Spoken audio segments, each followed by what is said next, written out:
بسم اللہ الرحمن الرحیم۔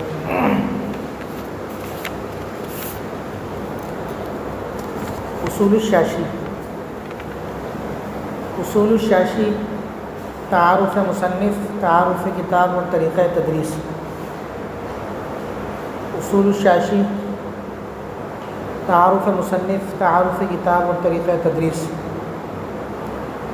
سب سے پہلے تعارف مصنف۔ جہاں تک مصنف کے نام کا تعلق ہے تو مصنف کا نام تعیین کے ساتھ معلوم نہیں ہے کہ اصول الشاشی کے مصنف کون تھے۔ پہلے زمانے میں ایسے لوگ ہوا کرتے تھے کہ اخلاص للہیت کا اتنا غلبہ ہوتا تھا اور زہد و تقویٰ کا اتنا غلبہ ہوتا تھا کہ وہ نام ظاہر کرنے کو اخلاص میں کمی تصور کرتے تھے۔ اور ایسے بہت سے علماء ہیں جنہوں نے اپنی کتابوں پر اپنے نام ظاہر نہیں کیے۔ ہاں، بعد کے لوگوں نے مختلف قیاس آرائیاں کی ہیں کہ فلاں اس کے مصنف ہیں، فلاں اس کے مصنف ہیں، لیکن اس میں بھی چونکہ کئی اقوال ہیں، کوئی ایک نام نہیں ہے، اس وجہ سے تعیین کے ساتھ کہنا کہ فلاں بندہ ہی اس کا مصنف ہے یہ ممکن نہیں ہے۔ اصول الشاشی کے بارے میں بعض لوگوں نے کہا کہ اسحاق بن ابراہیم الشاشی اس کے مصنف ہیں، اسحاق بن ابراہیم الشاشی اس کے مصنف ہیں۔ بعض نے کہا کہ نظام الدین الشاشی اس کے مصنف ہیں، نظام الدین الشاشی اس کے مصنف ہیں۔ اور جو متداول نسخے ہیں ہمارے دیار میں ان پر بھی نظام الدین شاشی کا نام لکھا ہوتا ہے، لیکن تعیین کے ساتھ یہ کہنا کہ نظام الدین شاشی ہی اس کے مصنف ہیں یہ بھی ممکن نہیں ہے۔ وجہ یہ ہے کہ دیگر اقوال بھی اس حوالے سے موجود ہیں کہ اس کے مصنف نظام الدین شاشی کے علاوہ بھی کوئی اور ہے۔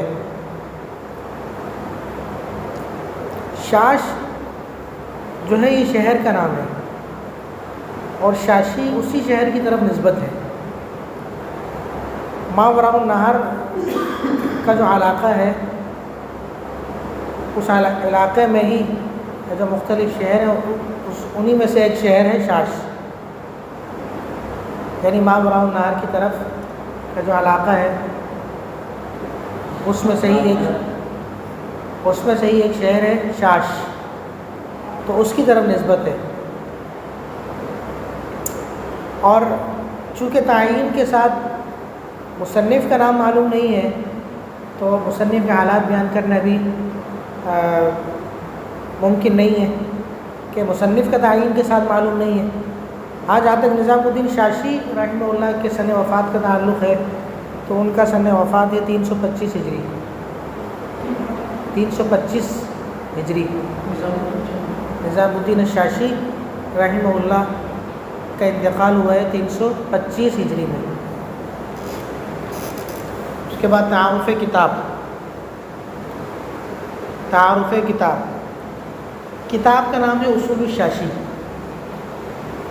اور یہ کتاب الخمسین فی اصول الدین کے نام سے بھی معروف ہے، الخمسین فی اصول الدین کے نام سے بھی معروف ہے۔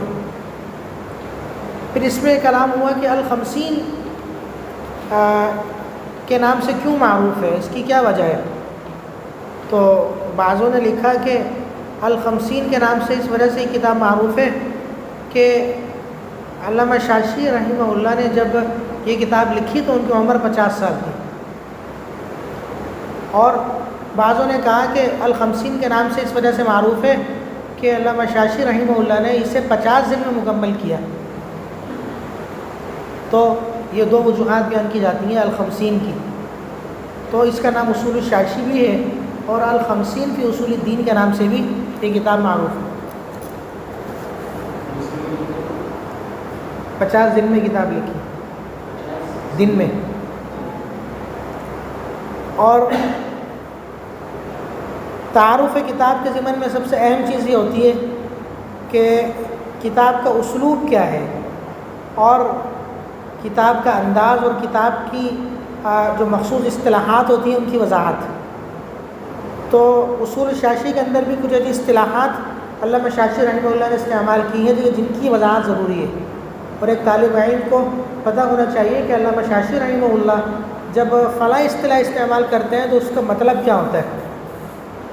تو بہت سی اصطلاحات استعمال کی ہیں.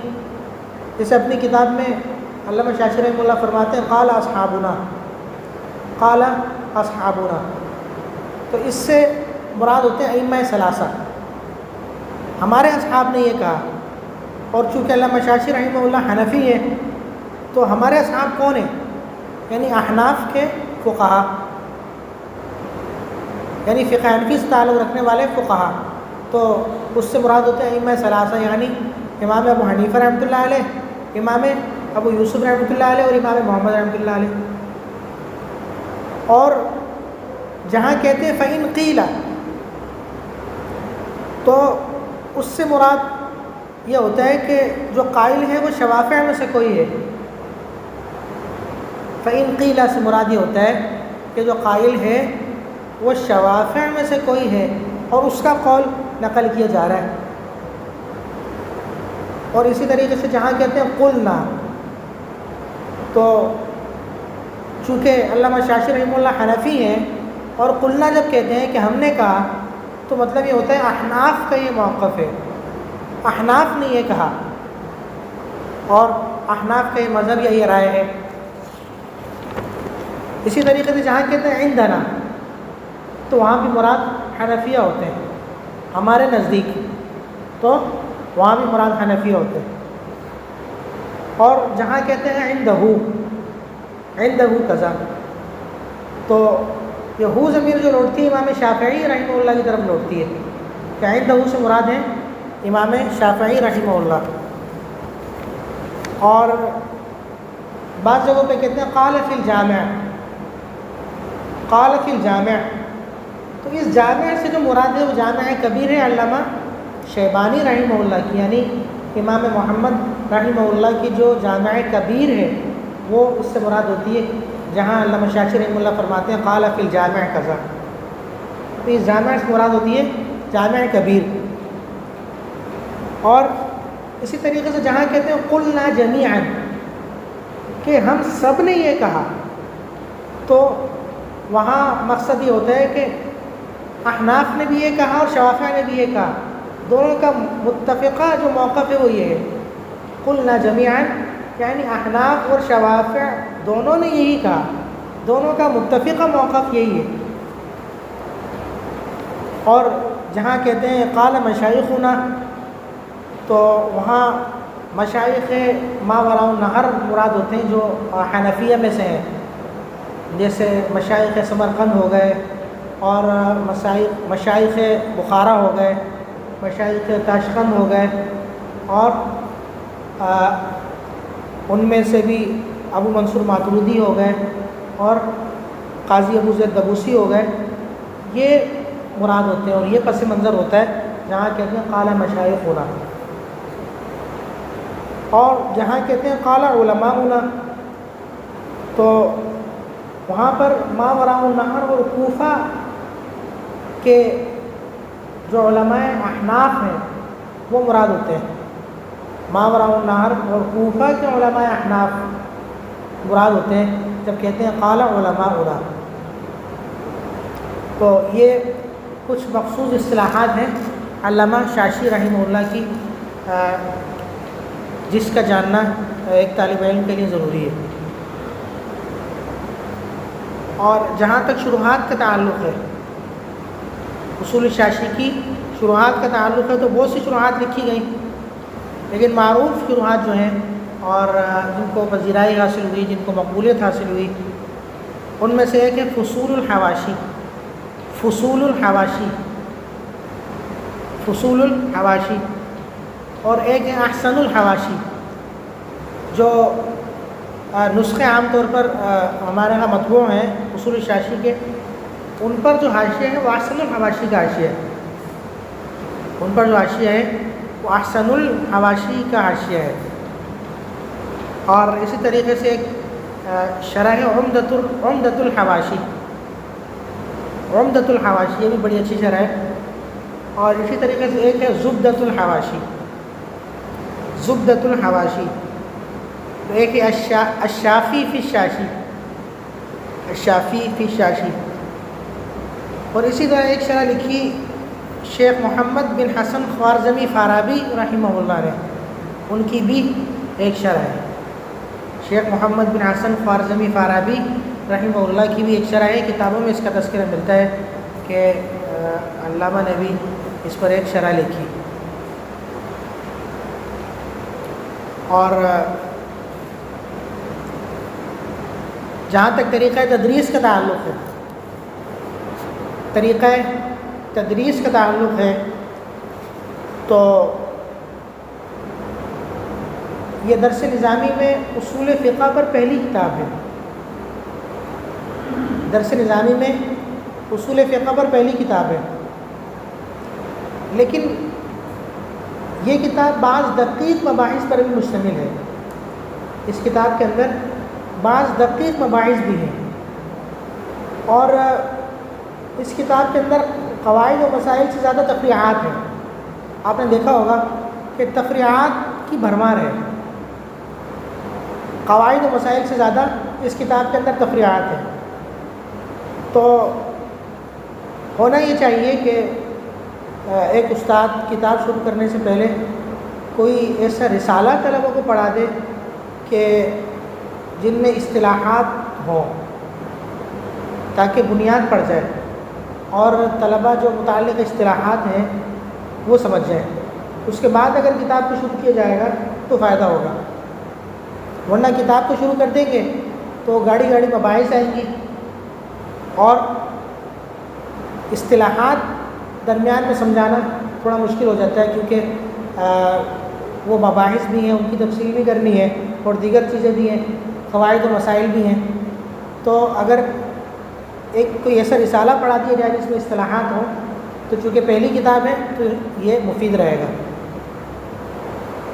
اور اگر ابتدا میں رسالہ نہ پڑھایا جائے تو موقع پر جب مطالعے کا مسئلہ آ جائے تو بڑے اہتمام کے ساتھ وضاحت کر دی جائے اور اصطلاحات اسی موقع پر سمجھا دی جائے، اور اسی موقع پر قواعد و مسائل جو ہیں ان کی بڑے اہتمام سے تشریح کر دی جائے، اگر شروع میں کوئی رسالہ نہیں پڑھایا۔ اور دوسری چیز جو طریقہ تدریس میں بڑی اہم ہے وہ یہ ہے کہ بعض اوقات تفریعات کا قاعدے پر انطباق بہت زیادہ مشکل ہو جاتا ہے، یعنی تفریعات جو ہیں ان کا قاعدے پر انطباق بہت زیادہ مشکل ہو جاتا ہے، دقیق تفریعات ہوتی ہیں اور بہت زیادہ تکلف کے ساتھ ان کا قاعدے پر انطباق ہو رہا ہوتا ہے۔ تو ایسی صورت میں استاد کو چاہیے کہ پہلے قاعدے کو آسان زبان میں، آسان انداز میں اور خارجی مثالوں کے ساتھ واضح کر دے۔ جب طالب علم قاعدہ سمجھ جائے گا تو پھر اگر کتاب کی تفریح بھی اس قاعدے کو لے کر کے سمجھائی جائے تو سمجھنا آسان ہو جائے گا۔ اور استاد کو چاہیے کہ جب خارجی مثالوں کے ساتھ قاعدے کو واضح کرے تو ان سے سوالات بھی پوچھے، تاکہ اس کو اندازہ ہو جائے کہ طلبہ قاعدے کو سمجھے کہ نہیں سمجھے۔ جب پتہ چل جائے کہ طلبہ قاعدے کو سمجھ گئے، پھر جو کتاب کی تفریحات ہیں وہ بھی بیان کر دے تو سمجھنا آسان ہو جائے گا۔ یعنی مشکل جو مقامات ہیں ان پر پہلے قاعدے کو آسان انداز میں بیان کریں، اس کے بعد جب طلبہ سمجھ جائے کسی قدر، اس کے بعد تفریحات بیان کریں تو امید ہے کہ اس سے فائدہ ہوگا۔ اسی طرح طریقہ تدریس میں تیسری بات جو بڑی اہم ہے وہ یہ کہ بعض تفریحات اس کتاب کے اندر ایسی ہیں جو قاعدے پر منطبق نہیں ہوتی۔ بعض تفریحات اس کتاب کے اندر ایسی ہیں جو قاعدے پر منطبق نہیں ہوتی، اور ان کو قاعدے پر منطبق کرنے کے لیے بہت زیادہ تعسف سے اور بہت زیادہ تکلف سے کام لینا پڑتا ہے، اور بہت زیادہ پرتکلف تعبیلات کی جاتی ہے کہ یوں یہ قاعدے پر اس کی تطبیق ہو رہی ہے اور یوں ہو رہی ہے، جبکہ حقیقت یہ ہے کہ قاعدے پر ان کی تطبیق ہو ہی نہیں رہی ہوتی۔ تو ایسی صورتحال میں طلبہ کے سامنے واضح کر دینا چاہیے کہ ان تفریحات کی قاعدے پر تطبیق ہو ہی نہیں سکتی، اور اگر قاعدے پر تطبیق کی جا رہی ہے کسی بھی طریقے سے وہ ایک زور آزمائی ہے، اس کو ہم تطبیق نہیں کہیں گے. حقیقت تو یہ ہے کہ قاعدے پر تطبیق ہوتی نہیں ہے، تاکہ طلبہ کے سامنے جو حقیقی صورتحال واضح ہو جائے اور وہ ذہنی الجھن کا شکار نہ ہو کہ شاید ہم سمجھ نہیں پا رہے یا ہمارا اتنا مستویٰ نہیں ہے، اور قاعدے پر تطبیق اس کی ہو سکتی ہوگی تبھی تو ذکر کی ہوگی. تو طلبہ ذہنی الجھن کا شکار نہ ہو جائیں اور پریشان نہ ہو جائیں. اس واسطے استاد کو چاہیے کہ جہاں تطبیق ممکن نہیں ہے وہاں کہہ دے کہ ان تفریحات کی قاعدے پر تطبیق ہوتی نہیں ہے، تاکہ ان کو پتہ چل جائے کہ تفریحات کی تطبیق ہوتی ہے ہی نہیں. اور حل کتاب کا جہاں تک تعلق ہے، حل کتاب کے لیے استاد کن کتابوں کو اور کن شروحات کو پیش نظر رکھے. تو پہلی کتاب جس کو پیش نظر رکھنا چاہیے وہ ہے فصول الحواشی. فصول الحواشی، فصول الحواشی اس قابل کتاب ہے کہ اس سے اصول الشاشی بہت بہترین انداز میں حل ہو سکتی ہے. اسی طریقے سے دوسری کتاب اس کو استاد کو چاہیے کہ پیش نظر رکھا کرے وہ ہے نور الانوار. نور الانوار اور فصول الحواشی کو اگر پیش نظر رکھے گا تو کتاب کو استاد